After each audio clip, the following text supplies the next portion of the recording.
Hello students, welcome to my channel. So এই ভিডিওতে আমরা খুব একটা ইন্টারেস্টিং জিনিস নিয়ে ডিসকাস করবো। সেটা হচ্ছে, তোমরা সকলেই জানো যে ইউপিএসসি এপিএফসি ইপিএফওর আন্ডারে হচ্ছে একটা এক্সামিনেশন হয়, that's call APFC, assistant provident fund commissioner. ঠিক আছে, অ্যাসিস্ট্যান্ট প্রভিডেন্ট ফান্ড কমিশনার এই এপিএফসি যে এক্সামটা হয়, এটা খুবই একটা ভালো এক্সাম, যেটা নিয়ে আমার চ্যানেলে কিন্তু অনেকগুলো ভিডিওস রয়েছে। আরেকটা ভিডিওস আমি করতে চলেছি। এই ভিডিওসে কী কী থাকবে, ওভারঅল জিনিসগুলো কী কী রয়েছে, সেগুলো নিয়ে কিন্তু আমরা ডিসকাস করব। ইপিএফওর অ্যাসিস্ট্যান্ট ফান্ড কমিশনার যে এক্সামিনেশনটা রয়েছে, এই এক্সামিনেশনটার বিষয়বস্তু কী কী কী জিনিস রয়েছে, এবং প্রিভিয়াস ইয়ার যে এপিএফসি হয়েছিল, assistant provident fund commissioner examination 2023 July মাসে হয়েছিল, এই এক্সামিনেশনে কোথা থেকে কতটা কোয়েশ্চেন এসেছিল তার একটা অ্যানালিটিক্যাল ভিডিও আমি বা অ্যানালিসিস কিন্তু এই ভিডিওতে তোমরা পাবে। তো যারা এপিএফসি এবছর দিতে চলেছো তারা কিন্তু ভালো করে দেখবে। এপিএফসি খুব একটা ভালো এক্সাম, লেভেল 10-এর এটা one of the few examination যেটা একটা মাত্র সিঙ্গেল এক্সাম দিয়ে কিন্তু পরীক্ষায় পাস করা যায়। লেভেল 10 অর্থাৎ 5400 গ্রেড পে আইএএস লেভেলের কিন্তু এক্সামিনেশন, আইএএস বা আইপিএস লেভেল যে স্যালারি পায়, এপিএফসিতেও কিন্তু সেই স্যালারি পাবে, বাট ওয়ার্কলোড অনেকটাই কম। তো চলো দেখা যাক। কোশ্চেন পেপারে 120টা কোশ্চেন থাকে, প্রত্যেকটা কোশ্চেনে 2.5 মার্কস করে থাকে, এবং সেক্ষেত্রে 300 মার্কসের ফুল পেপার হয় বা রিটেন টেস্ট হয়, এমসিকিউ সেকশন। এবার সেই জায়গায় দাঁড়িয়ে কোথা থেকে কতগুলো কোশ্চেন এসেছিল গত বছর তোমরা যদি প্রপারলি দেখো, সেটা হচ্ছে আগের বছরের যে প্রশ্নপত্র ছিল সেখানে কোয়ান্ট, ম্যাথ এবং রিজনিং থেকে 15টা প্রশ্ন এসেছিল, ইংলিশ থেকে 20টা প্রশ্ন এসেছিল, অ্যাকাউন্টেন্সি থেকে 15টা প্রশ্ন এসেছিল, ইন্ডাস্ট্রিয়াল রিলেশন এবং লেবার লস থেকে বলতে পারো মোরলেস ইন্ডাস্ট্রিয়াল রিলেশন, ইন্ডাস্ট্রি রিলেটেড যে ফ্যাক্টগুলো রয়েছে, ইন্ডাস্ট্রিয়াল লস রয়েছে, সেখান থেকে 14টা কোশ্চেন এসেছিল। কেননা এই টপিকগুলো এই ইপিএফওর আন্ডারে কিন্তু যে কটা এক্সামিনেশন হয় থাকে সেগুলোতে। ইন্ডিয়ান পলিটি থেকে 9টা কোশ্চেন এসেছিল, জেনারেল সায়েন্স থেকে 10টা কোশ্চেন, হিস্ট্রি অ্যান্ড কালচার থেকে 10টা, ইন্ডিয়ান ইকোনমি থেকে একটা কোশ্চেন, কম্পিউটার অ্যাপ্লিকেশন থেকে 10টা কোশ্চেন। খুব ভালো ইনডেপ থেকে কিন্তু সিপিটিতে প্রশ্ন করা হয়। কম্পিউটার প্রফিশিয়েন্টি টেস্ট বা কম্পিউটার অ্যাপ্লিকেশন যেটাই বলো না কেন, তার আন্ডারে ভালো ভালো লেভেলের কিন্তু কোশ্চেন আসে। কারেন্ট অ্যাফেয়ার্স থেকে 8টা প্রশ্ন, সোশ্যাল সিকিউরিটি থেকে 5টা, এবং ডেভেলপমেন্টাল স্কিম থেকে 3টে প্রশ্ন এসেছিল। টোটাল 120টা প্রশ্ন কিন্তু আমাদের বিভিন্ন সেকশন থেকে এসেছিল। এবার যেটা ইম্পর্টেন্ট বিষয় সেটা হচ্ছে, আমরা সকলেই জানি যে কোয়ান্ট অ্যান্ড রিজনিং মানে ইউপিএসসির সাথে সিমিলারিটি বা আদার এক্সামিনেশন সিমিলারিটি কোথায়। ইংলিশ সিমিলার, যেগুলো গ্রিন দিয়ে করছি সেগুলো কিন্তু সিমিলার টপিক ইউপিএসসি বা আদার এক্সামিনেশনের জন্য। General science similar topic, history culture similar, Indian economy similar, computer application similar, current affairs similar. Social security ইউপিএসসিতে পড়তে হবে, সোশিয়োলজি থেকে প্রশ্ন আসবে, জেনে রাখতে হবে। মানে ডেপথ হয়তো ইউপিএসসিতে কম থাকে, এটাতে একটু বেশি থাকে। ডেভেলপমেন্টস কিন্তু অবশ্যই আসবে ইউপিএসসিতে। তো মাত্র আমরা একটা জিনিস দেখতে পাচ্ছি যে ইউপিএসসির তুলনায় এই জায়গাটায় যদি আমি কম্পেয়ার করি, একমাত্র অ্যাকাউন্টেন্সি আর লেবার ল, এই দুটো জিনিস হচ্ছে আলাদা। মানে মোরললেস টোটাল 29 থেকে 30টা মতো কোয়েশ্চেন কিন্তু ইউপিএসসির সিলেবাসের বাইরে এসেছিল, যেটা ইউপিএসসির প্রিলিমসের সিলেবাসে লাগে না।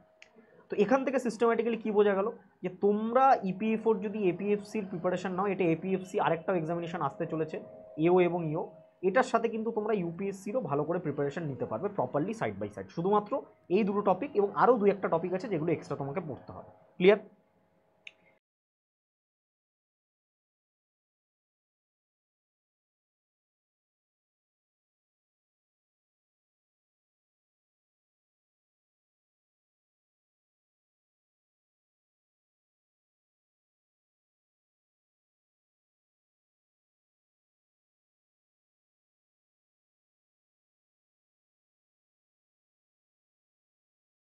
এবার তোমরা যারা ইউপিএসসি ইপিএফওর জন্য প্রিপারেশন নিচ্ছ, কম্প্রিহেন্সিভ গাইডেন্স চাইছো, তাদের জন্য কিন্তু একটা কোর্স লঞ্চ করা হয়েছে আমার তরফ থেকে, UPSC EPFO 2025 comprehensive guidance programme, যেখানে তোমরা যে কোর্সের আন্ডারে ইপিএফও, এও, ইও এবং ইপিএফসি দুটোই কভার করা হবে।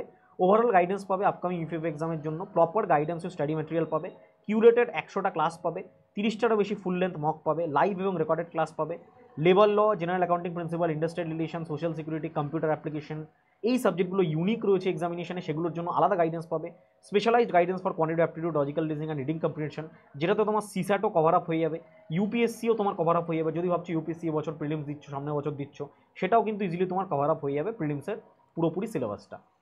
Previous year question analysis, mega question bank তোমরা পাবে, লাইভ ক্লাস থাকবে, তার সাথে রেকর্ডও পাবে ক্লাসগুলো, পরবর্তীতে যারা কোনো ক্লাস মিস করে গেলে। মাত্র 1999 থাকছে, মান্থলি 15টা ক্লাস থাকছে, টোটাল 100+ ক্লাসেস হবে। যদি ইনস্টলমেন্ট দিতে চাও একটা 1000 টাকা, একটা 1099, টোটাল 2099 ইনস্টলমেন্ট দিতে পারবে। ব্যাচ কিন্তু 1 মার্চ থেকে স্টার্ট হবে। তো ভালো করে প্রিপেয়ার করবে এবং কনসিডার করলে নিচের যে হোয়াটসঅ্যাপ নাম্বার রয়েছে এই নাম্বারে কিন্তু তোমরা কল করে বা হোয়াটসঅ্যাপ করে তোমরা কোয়ারি করতে পারো এই কোর্সের সম্বন্ধে, বা যে কোনো রকম তোমার যদি কোয়ারি থাকে তুমি নির্দ্বিধায় করতে পারো। এবার এপিএফসির ডিফিকাল্টি লেভেল কী ছিল? এপিএফসির difficulty level, overall difficulty level কীরকম ছিল? মোটামুটি ইজি সেকশন থেকে 30টা মতো কোশ্চেন এসেছিল, মডারেট কোশ্চেনের সংখ্যা কিন্তু সব থেকে বেশি ছিল এবং ডিফিকাল্ট কোশ্চেনও কিন্তু অনেকগুলো ছিল কম্পারেটিভলি। প্রায় আমরা এখানে কি দেখতে পাচ্ছি, প্রায় কিন্তু 30% বেশি কোশ্চেন কিন্তু ডিফিকাল্ট ছিল, ঠিক আছে? প্রত্যেকটা কোশ্চেনে 2 পয়েন্ট মার্ক ছিল। এবার কি টেকওয়েজ কি, মানে কি জিনিসগুলো আমরা বুঝতে পারি কোশ্চেন পেপার থেকে, যে overall difficulty level of the UPSC EPFO APFC 2023 exam was difficult as compared to the previous year paper. It's a difficult question. Obviously, level 10 এর জব হচ্ছে, ভ্যাকেন্সি গত বছর 158 সামথিং ছিল if I am not wrong, এবছরও মোটামুটি near about 100 মতো vacancy থাকবে। New question pattern were introduce. UPSC খেলবে question pattern, UPSC will trick your mind, ঠিক আছে? সবকা বাপ হতা হয় না, ইউপিএসসি হচ্ছে সবার বাপ বলা হয় একটা কথায়। Anyway, there were no straightforward question as well, conceptual understanding is the most important thing. এই জন্য এই জিনিসগুলো কিন্তু এই এক্সামটাকে অন্য এক্সামের থেকে আলাদা করে তোলে। এটা কিন্তু ইউপিএসসির প্রিলিমসের থেকেও টাফ, এটাও আমি তোমাদের বলে দিতে পারি। মানে আমি তোমাদের ভয় পাচ্ছি না, but it's tougher than UPSC prelims. And তুমি যেটা পেতে চলেছো সেটা কিন্তু ইউপিএসসি থেকেও ভালো জিনিস। কেন? ইউপিএসসিতে বিশাল বড় মেইনস এক্সাম দিতে হয়, কিচ্ছু দিতে হবে না। একটা রিটেন এক্সাম, ভালো করে প্রিপারেশন নাও, ভালো করে দাও, বেরিয়ে যাবে। ইন্টারভিউ কোয়ালিফাইং ইন নেচার, ঠিক আছে? নিজে সেজে গুজে ভালো করে ইউপিএসসির ইন্টারভিউ দিতে যাবে ঢোলপুর হাউসে দিল্লিতে, আরাম করে ইন্টারভিউ দেবে, no issue at all. But main focus হচ্ছে রিটেন এক্সামিনেশন, যেটা এখানে 300 মার্কসের হবে। More number of question are asked from accountancy, computer awareness and level law compare to previous year question. প্রিভিয়াসে if I am not wrong 2012 বা 15 exam হয়েছিল। আমি তোমাদের সব ডিটেল বলবো এক এক করে, চ্যানেলে যুক্ত থেকো, সাবস্ক্রাইব করে রেখো। Less than expected question are asked from economy, PDG and security act, development scheme, security act থেকে লেস কোয়েশ্চেন পাওয়া হয়েছে। So this is the overview of the overall question. এটা তোমাকে বুঝতে হবে। আরও এই রিলেটেড ভিডিওর জন্য চ্যানেলের সাথে যুক্ত থেকো, চ্যানেল সাবস্ক্রাইব করে রেখো এবং বেল আইকনটা প্রেস করে রাখো। থ্যাংক ইউ ভিডিওটা দেখার জন্য।